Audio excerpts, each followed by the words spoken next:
Okay, welcome to my first development blog for the drone. I've had to take quite a few different takes of this. The first instance of me attempting to make this video, I might have made it a little too long, because I didn't realize I was supposed to only talk about one thing. I'm probably still going to upload that video because it's already edited and ready to go, but yeah. Then I went to try to make this video, and I don't even know what take I'm on, because I've had quite a few technical difficulties getting this recording to work. Including me forgetting to mute my desktop audio when I was recording, which means the music that you're hearing right now was getting recorded twice. Oops. It's okay. So jumping right into this, I am gonna be talking over the video of me making the crafting system, specifically bringing stuff over from my test file and bringing it into our group project file. So for the most part, you're watching me already sort of knowing what I'm doing. There's a couple instances of me just going straight to implementing stuff, but for the most part, this is just me bringing stuff that I already had existing over. Now, when I've worked on crafting systems in the past, I used a significantly different system than what I ended up doing here.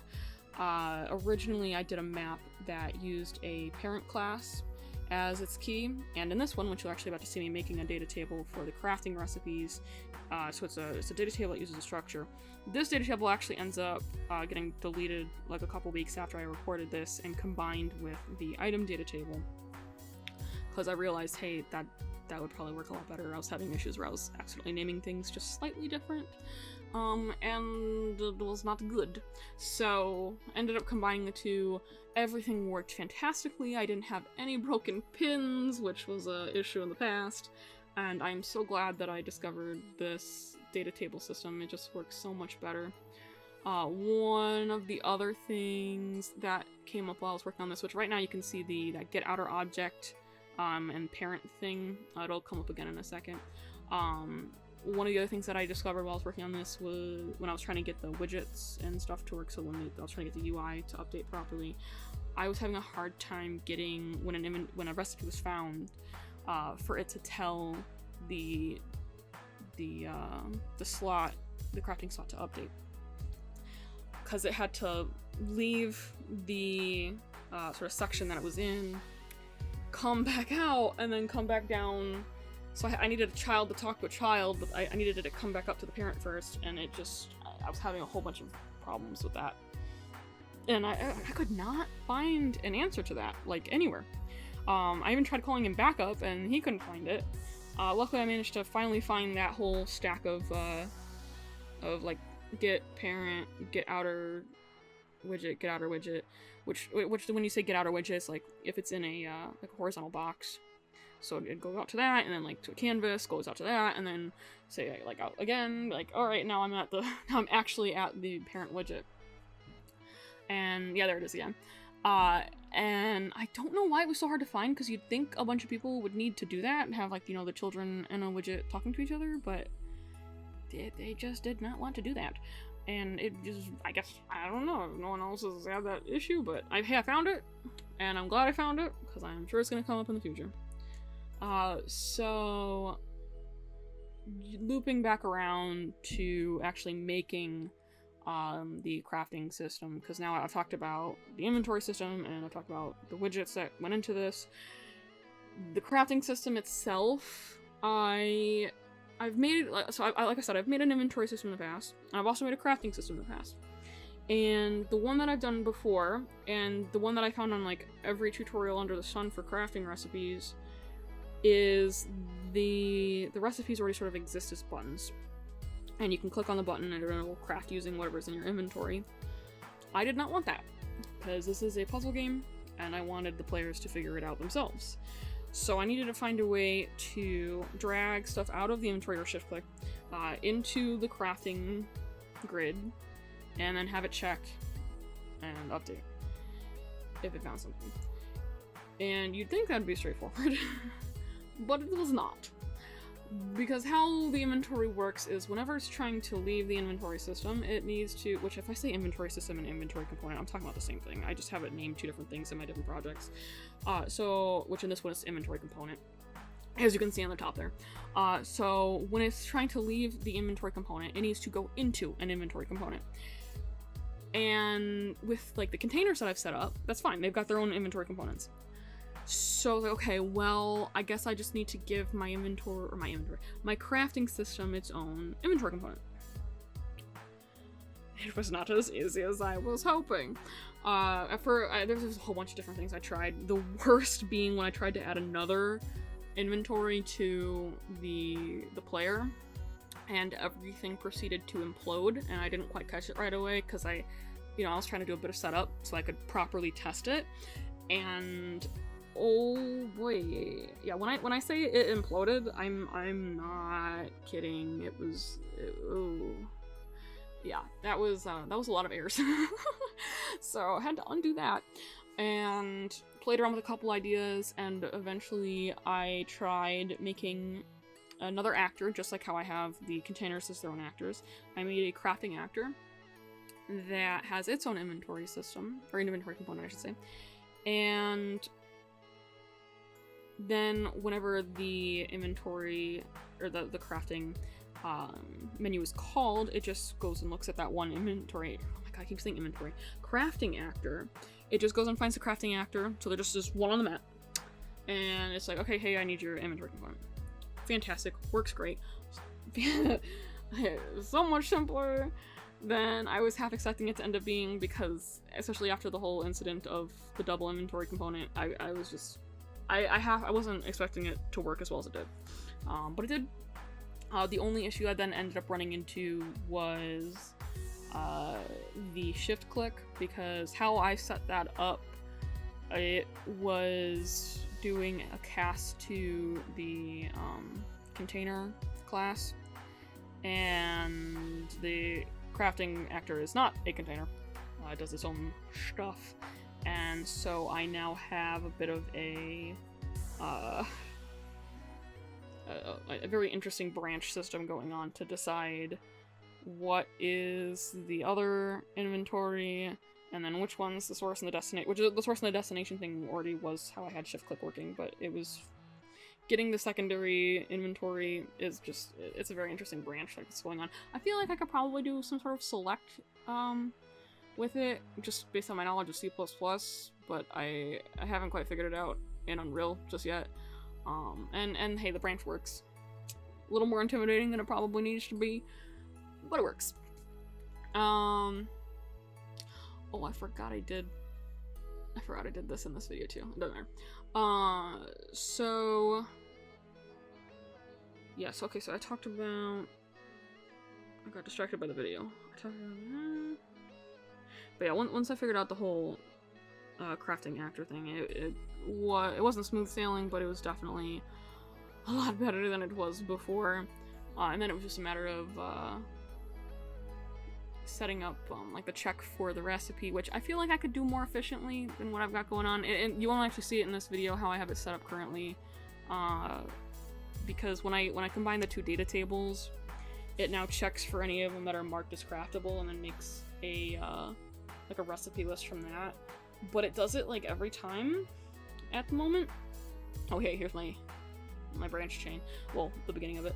And so it checks every time it tries to check for a recipe. So it's like it makes a new array of recipes to check, which I really should not.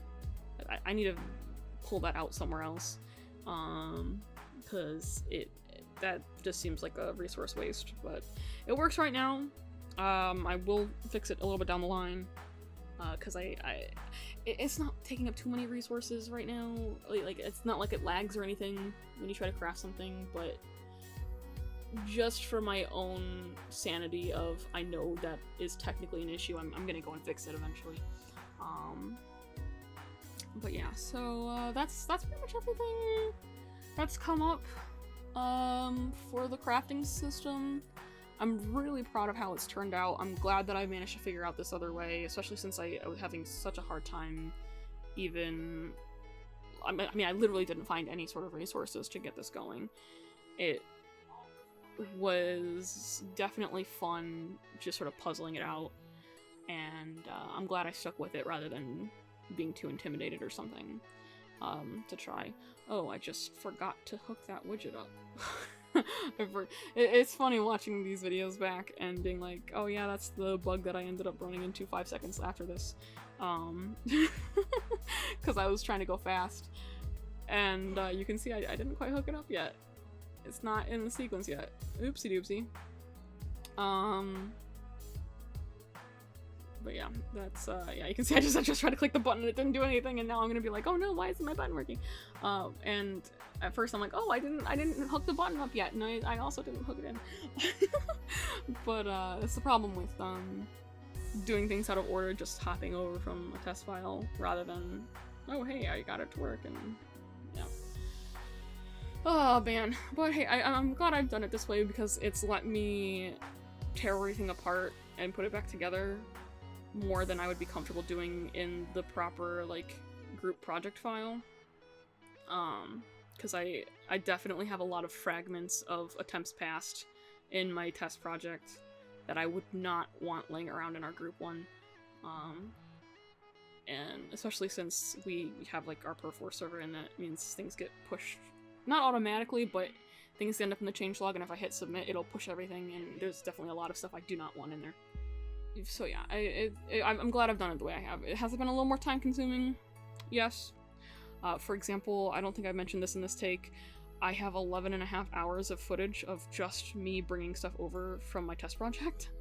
And yeah, it's been an adventure. But I'm glad it's working out as well it is. Alright, that wraps everything up. I've got nothing else to talk about, so I hope you enjoy the rest of the time-lapse. And I'll talk to you in the next development video.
Lions roaring in the morning sun, searching for a longer day.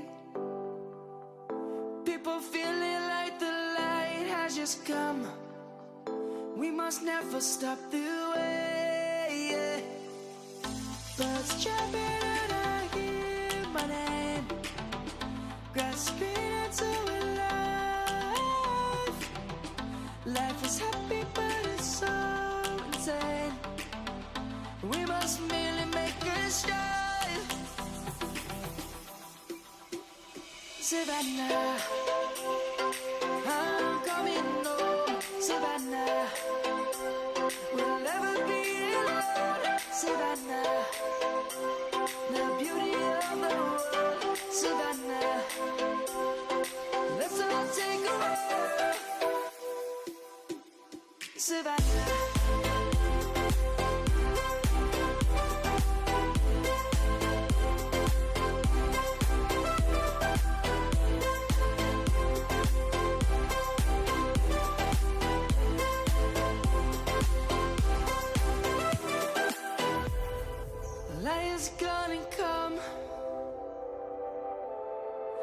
words have just begun. We will always take a stand for the people, for the land. Let's go back to when we were young. For the animals we stand. Let's go back to when trees were swung. Kids across the land. Savannah, I'm coming home. Savannah, we'll never be alone. Savannah, the beauty of the world. Savannah, let's all take a walk. Savannah.